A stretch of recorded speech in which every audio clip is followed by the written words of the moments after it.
مدوح لحسين الحبشي بنظم هجمه من جهه اليسار مقطوعه من صالح المطلق، صلها خالد سميح، خالد سميح مقطوعه، وليد مدوح لماجد، ماجد ماشي، ماجد لاعب المحيسن، محيسن تصويبه في اتجاه المرمى وتصادم بالعارضه وترجع لمطلق ماشي ولاعبها لخالد خالد الهزاع ماشي جهه اليمين، يلعبها ساقطه باتجاه خالد السميح ويعدي الكره لنفسه، لكن يحصل كره خالد بنيان يلعبها طويله اقرب لها محمد العتيق، يحطها ويلعبها جهه اليسار لسعود الحمالي، سعود الحمالي ناقلها باتجاه ماجد عبد الله، يلعبها الخلف لمحيسن، تسديده قويه قويه من محيسن الجمعان، الكره خيفي ومحيسن، خيفي ومحيسن حاول يرجع التخيفي وخطا على التخيفي، خطا على التخيفي وبطاقه حمراء، بطاقه حمراء على عبد الرحمن التخيفي. في المقدمه العتيق بدر العمران، خالد الهزاع ماشي، خالد ماشي، خالد ومنطلق لاعبها اللعوب باتجاه ماجد، ماجد هدف التعادل، هدف التعادل، هدف التعادل يسجله ماجد عبد الله في الدقيقة الثانية من زمن الشوط الثاني، في الدقيقة الثانية من زمن الشوط الثاني يسجل ماجد عبد الله، والجماهير النصراوية فرحانة بالهدف اللي سجله ماجد، وهدف التعادل اللي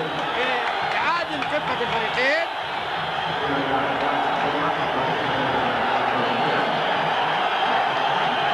طبعا هذا ماجد، وهذا الهدف الأول للنصر وهدف التعادل في نفس الوقت في الدقيقة الثانية. ماجد سجل 5 أهداف للنصر ويعتبر الهدف السادس لماجد عبد الله. تعادل واضح، 8 دقائق من زمن الشوط الثاني، 1 الهلال 1 النصر، خطأ لصالح الهلال.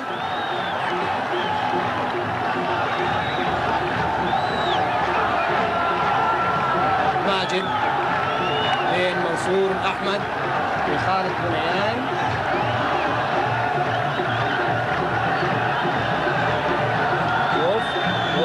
منصور وماجد، منصور وماجد، وتغطية منصور لماجد، وسعود الحمالي يلعبها ساقطة بالراس ماجد وفي المرمى، وفي المرمى سجل ماجد الهدف الثاني في الدقيقة 9. ماجد عبد الله سجل هدفين في مباراة اليوم حتى الدقيقة 9. ماجد سجل هدفين الدقيقة 9 ليك ماجد عبد الله، هدفين بالخطأ، وصالح ماجد يلعبها في الزاوية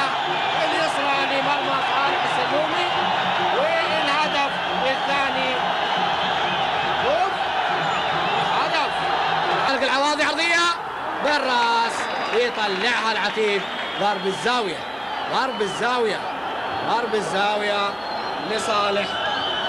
النصر. طبعا حارس المرمى شاكر الريان بيهدي على زميله جابر، خصوصا انهم كانوا في منتخب المملكه للناشئين، كانوا في منتخب المملكه للناشئين مع بعض وهم زملاء، وكما ذكرت هم اشقاء بينهم التنافس على ارض الملعب فقط. وفي هذه اللحظه اعزائي المشاهدين اخواني الرياضيين، اعلن حكم المباراه محمد المشري بصافرته معلنا عن نهايه هذا اللقاء الكروي الكبير الذي جمع الفريقين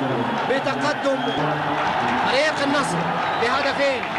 سجل الهدفين ماجد عبد الله الذي حصل على احسن لاعب، يليه منصور الاحمد كلاعب ثاني المباراه.